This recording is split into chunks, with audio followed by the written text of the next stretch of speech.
Please tell me, can you just have a yardstick for measuring the intelligence or intellectual strength of a man or a woman? No. The All India Institute of Medical Sciences, you know who founded it? It was Rani Amrit Kaur. She was a member of the Constituent Assembly and she founded the All India Institute of Medical Sciences in 1947. She was the first woman. So you can imagine our country, how much progress it would have seen had they given more powers to women from then.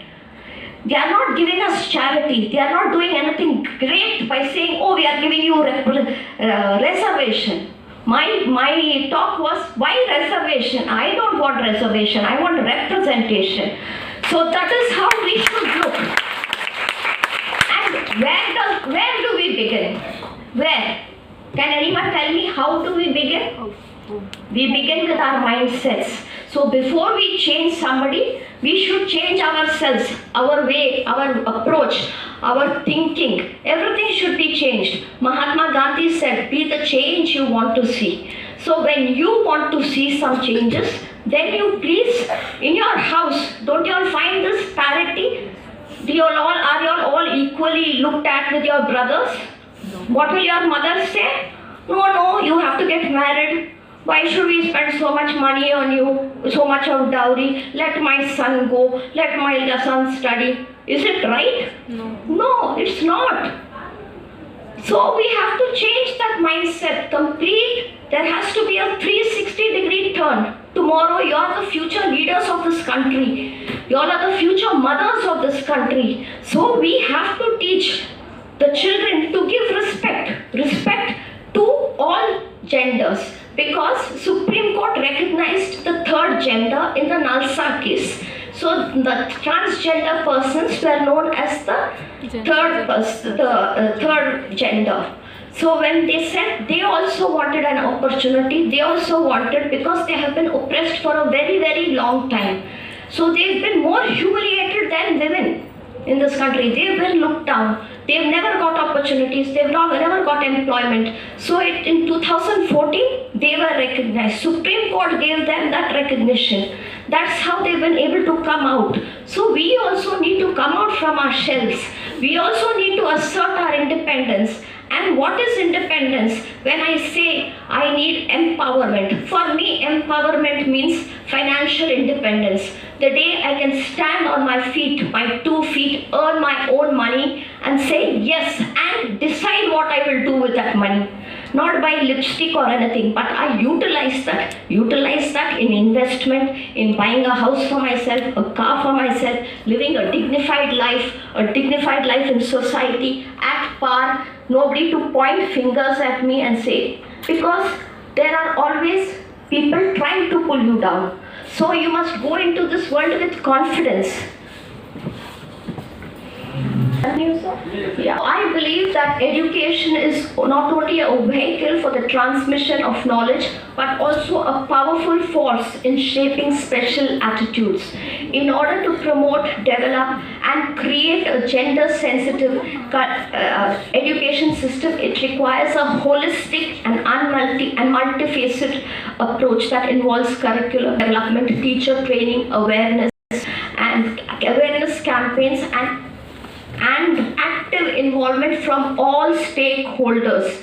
So the college, the schools, they also can contribute to the promotion, development and awareness of gender sensitization, which lays the foundation for a more inclusive and respectful learning environment. So when we say gender sensitization, how did this come into effect? All of you must have heard about the Vishaka case. Have you all heard about Vishaka case? Yeah. What does that say? That says that women should be protected from sexual harassment. And when did that judgment come? It came in the year 1997. And what is this judgment all about? It actually, a women's organization moved the Supreme Court by way of a writ petition challenging a brutal gang rape of a social worker from Rajasthan called Banwari Devi. What was her fault? she was propagating in Rajasthan against child marriages. So the upper caste men, they couldn't take it. They thought, look at this lady, she's challenging us. She needs to be punished. How dare she comes and influences our high society people and tells us not to make our children get married, child marriage. Don't you think that is so wrong, child marriage? How can you force a child to get married at an age when they themselves are children, right? So thereafter she was brutally gang raped. Nobody was listening to her. Then this non-government organization moved the Supreme Court, and that's how the Supreme Court laid down this law. But everybody must be under the impression that, oh, 1997 Vishaka judgment came, oh, that is why the Prevention of Sexual Harassment Act came into force in 2013. No. That is where you all are wrong, because the concept itself is wrong. You know how this act came into place? It was the gory, brutal gang rape of Nirbhaya on 16/12/2012. That shook the conscience of every Indian. That gory, the gang rape, brutal gang rape which took place in a moving bus. It was all of us, all the citizens of the country who couldn't take it. They came to the ground, they held candlelight marches, they protested against the government. So when they protested against the government formed a 3-member committee of Justice J.S. Verma, Justice Leela Seth, and the late Justice Leela Seth, late Justice J.S. Verma, and Gopal Subramaniam. And they gave their ideas and things like that. And that is, can I have silence at the back, please? Can you stop talking? I'm a little short-tempered, pardon me for that. Happened. The Nirbhaya gang rape happened. Then the sexual harassment, there came about changes in the criminal amendments, in the criminal law. They brought amendments for rape 376. They defined it. They brought in more provisions. They brought death penalty and things like that. And that is when the Prevention of Sexual Harassment at Workplace came into force in 2013. The regulations came in 2015. So the first persons or the first body to bring this guidelines was the Supreme Court under the tutelage of former Chief Justice of India, P. Sadashiva. He brought this and he made a committee of 7 to 13 members. 2 members were representatives from the bar, 2 members were representatives from the association, Supreme Court Workers Association, 1 member was from the Advocate on Record Association, and 2 members were from the social justice and who were leading names doing gender justice and social impact, social life and things like that. So they were. So what did this committee do? They ensured that nobody will be subjected to any form of cruelty or harassment from the men. So they were protected. So what happens? So if somebody complained to them and the complainant would be kept incognito, so nobody would recognize who has given the complaint, so it would be complete protection. So when this protection is given, there are members. So that time I contested the bar, that gender sensitization committee from the bar. So I trounced Miss Indra Jaising. She said, who is Pavani? So I said, Pavani is me. And she said, you, I'm Indra Jaising. I said, yes ma'am, I know you're Indra Jaising. But she was defeated miserably. So she didn't like it because she's a great Indra Jaising. So I won that election and I represented the entire bar of Supreme Court. Thereafter, last year, the former Chief Justice of India, Justice U.U. Lalit, he nominated me for a 2-year period in the gender sensitization. And now I'm part of the gender sensitization committee, and Pawan and the other students, Shrestha and the others who had come to Delhi had the opportunity of visiting the workshop where we conduct regular workshops, and there were 16 district judges of the district courts of Delhi who attended that, and I had to address them. So our idea is to promote awareness. What constitutes an offense? How do we go about it? Do we need to tolerate sexual harassment? No. When we say no, no means no. So a person who before he does something, he must think 100 times. So and how is it? There has to be propagation. There has to be proper propagation and say what is it all about, gender sensitization. When I say gender sensitization, women today, even today, I have to struggle. I have to struggle to establish myself with every case. I face this discrimination in Supreme Court, being the president of the Supreme Court Women Lawyers Association, having a huge fan base, people look up to me, but still, with every case I have to prove myself. Why? Because the men are paid more than a senior lady advocate. So they will say 25 lakhs, 25 lakhs is given to them. If I say 2 lakhs, Arey ma'am, 2 lakhs, you ma'am? They ask me, why 2 lakhs for you? I said, you're getting 25 lakhs for the same judgment. Why don't you pay me?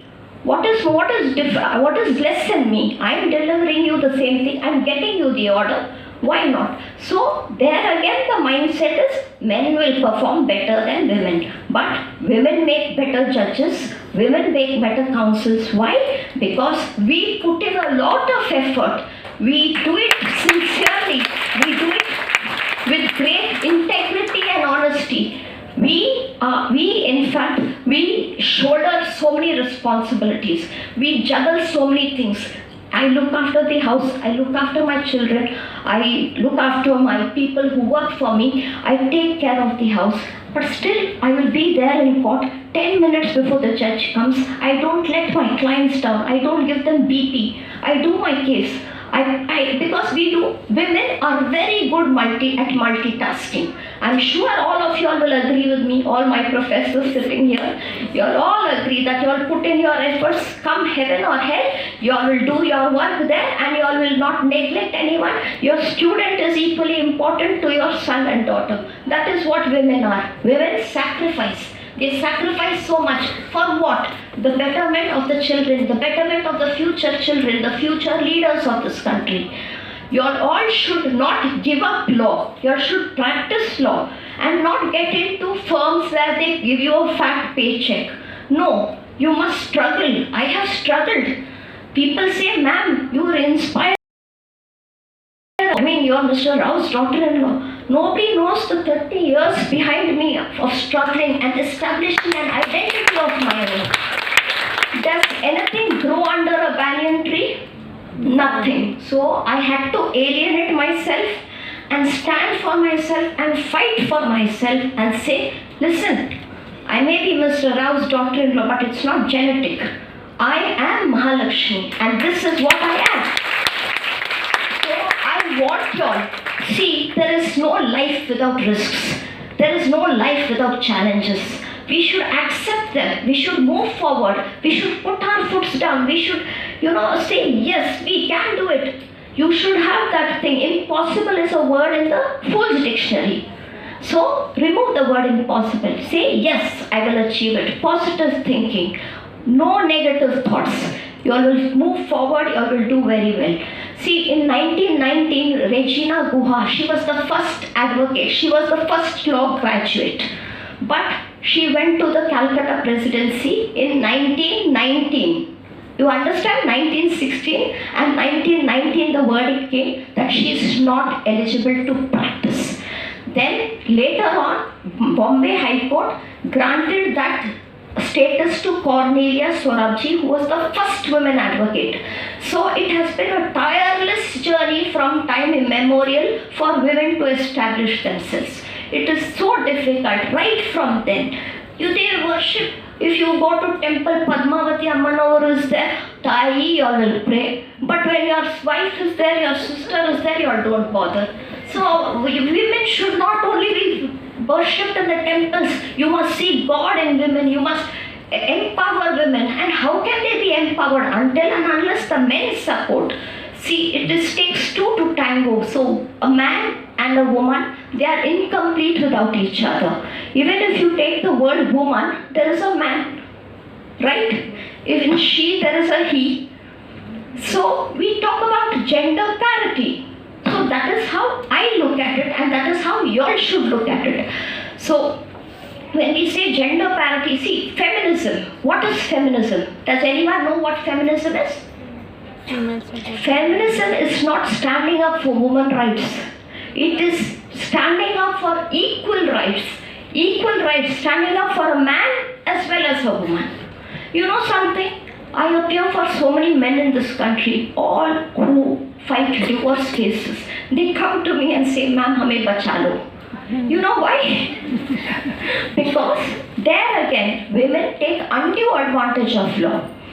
It's not their fault. It's the fault of the lawyers. They arm twist.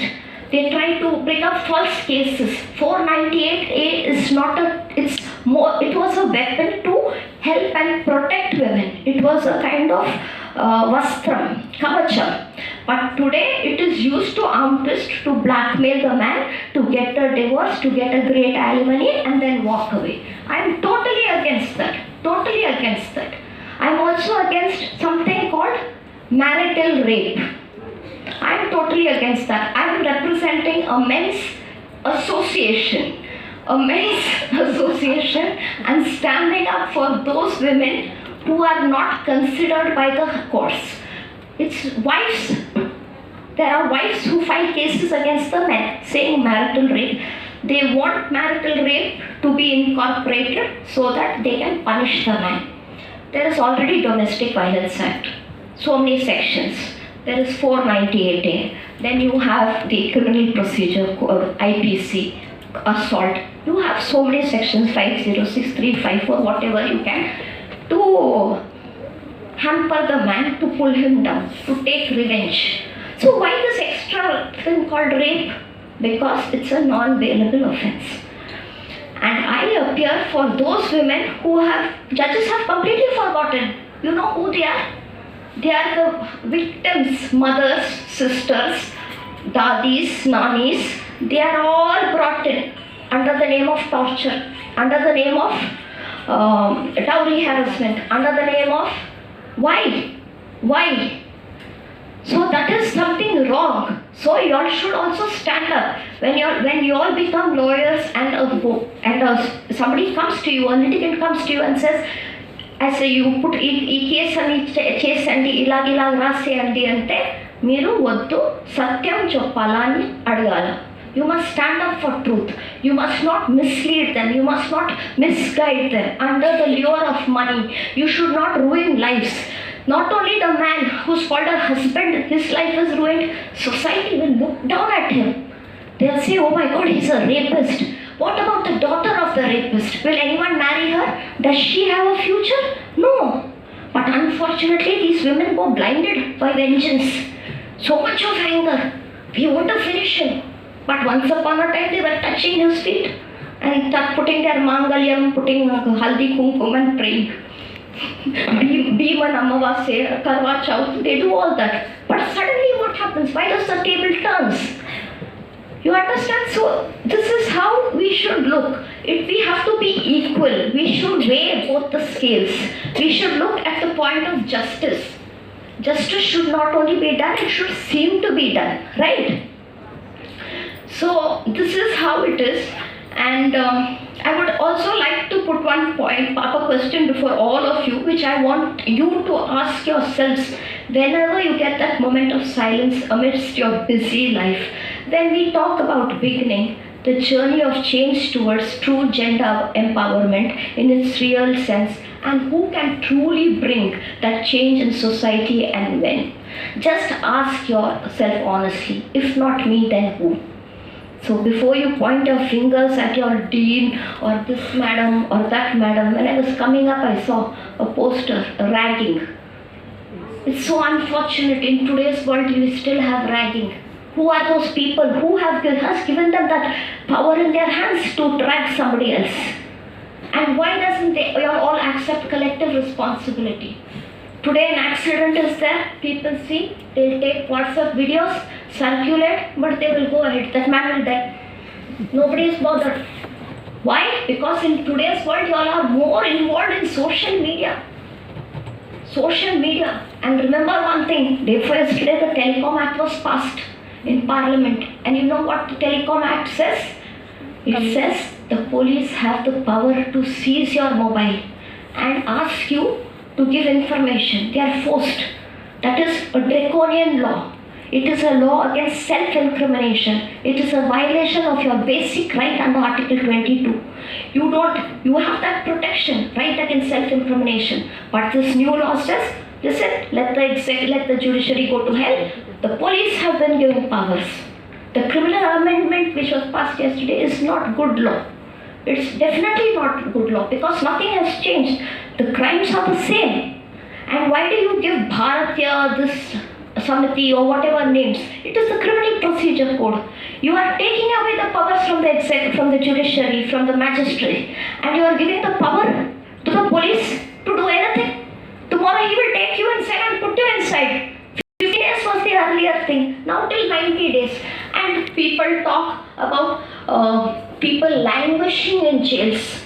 Look at the irony. People are languishing in jails for years under trial prisoners. There's no food, there is no justice for them. They can't afford big lawyers. And if they afford legal paid or lawyers, pro bono lawyers, some lawyers just do work for the heck of it, cut, copy, paste. They don't put their heart and soul. Ay, hame kya mil raha? Hum naaki entu vastundi double kada entu kila pani cheyala ala. They think. So that kind of mindset should change. When you are an advocate, you have to give it your best. Come heaven or hell. My senior, my father-in-law, late P.P. Rao Garu, he would say, Mahalakshmi, your client is your Annadata. Respect him. But a client who does not give you money, he is your Bhagyadata.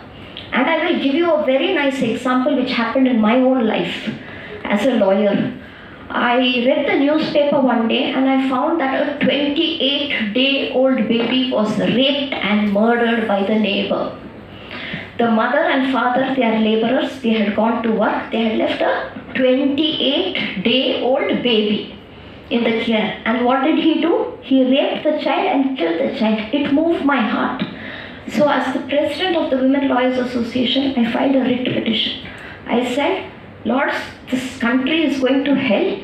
No laws are perfect, so you must introduce chemical castration or death penalty for rapists, child rapists. Because the message has to go loud and clear. So, because I did it, I was moved by that child. What curse was that child? Why was that child cursed to be born in India where she can't even get protection? Is it not a curse? Aren't we ashamed that we Indians are losing our morals, our values? So it moved me. It changed my bhagya. It changed my destiny. People started coming to me and saying, ma'am, you are so soft-hearted. You take up issues. Yes, I also took up another issue. Ban on online pornography.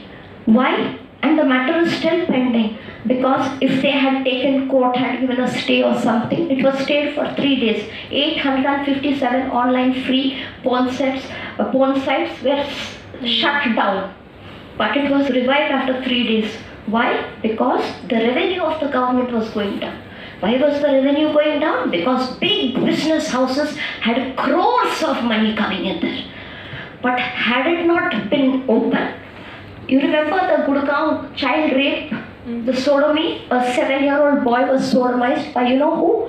The bus conductor, the bus helper in the own school's bathroom. Why? Because online pornography is free. Any fellow can see it on the website. So ban on online pornography in public places, in railway terminals, in airport lounges, you should not do that because it is a curse. Illiterate people, what do? And what do people think? They think, oh, we can get away with this. We'll pay lawyers, we'll get away. If fast-track courts give death punishment, ultimately death punishment was passed in 2018. They brought into that POCSO amendment. It was courtesy the efforts of the Women Lawyers Association of Supreme Court, Ms. Anita Bafna, Prerna Singh, and the lady standing before you all. So that's how it happened. But what happens after the fast-track courts give rape, death sentence? It is challenged in the High Court. What do the lawyers say? My lords, it was done very fast. In 7 days, he delivered the judgment. Now, is that a crime? Is that a crime to deliver a judgment? When it's not delivered, they say, oh, justice system is so long. Justice delayed is justice denied. But justice hurried is also justice buried. So, where do we stand? So, we have to look at an overall system. Now, the Criminal Procedure Code, first it was overviewed by the judiciary level, magistrate levels. Now, the powers have been taken away. Anyone can come, arrest anyone and go. They can take, we can't say anything. Why are we giving this draconian powers to the police? Shouldn't we all stand up and revolt? How is this? Does it not affect gender sensitization? Some police fellow will have a grudge against this girl. He'll take her inside, put her inside. What will happen? Whatever he wants to do, he'll harass her. Is this right? In today's world, India's largest democracy, and our fundamental rights are being taken away under the name of law. So my final message is that we all must be aware about the history, origin, various dimensions. As we further navigate this path and gaze into the hopeful future, I want all of us together must carry the lessons of the past and efforts of the present, ensuring that every step forward is a step forward towards a more inclusive, compassionate, and enlightened world where gender sensitivity is not just an aspiration but an ingrained aspect of our societal fabric. Before I end my speech, I must also say I would like to quote the message of the Indian yogi mystic and holy spiritual leader Sadhguru in the worldwide message on International Women's Day, 8th March 2020, where he emphasized on the existence of certain values in order to achieve gender equality, stating that only if intelligence, sensitivity, and perception become the most valued aspects of life for every living being, there will be gender equality. And I think I must read it out to you all.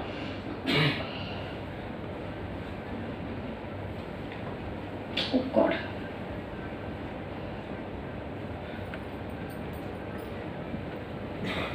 Your life with action. These are the words of Bradley Whitford. Infuse your life with action. Don't wait for it to happen. Make it happen. Make your own future. Make your own hope. Make your own love. And whatever beliefs, honor your Creator, not by passively waiting for grace to come down from upon high, but by doing what you can to make grace happen yourself right now. In the grand dance of life, waiting on the sidelines won't cut it. It's about seizing this spotlight, taking the lead, and making things happen. The power to shape your destiny lies in the choices you make today. Action isn't just a step, it's a leap into possibilities. Each move you make sends ripples through the fabric of your future. So embrace the driver's seat, rev up your engines, and navigate the twists and turns of your journey. Waiting might feel safe, but the empowerment is born in the arena of action. So let's rock the stage of life with purpose and passion. Thank you all. Thank you for bearing with me. You've been a very good audience, except for those three guys at the back who kept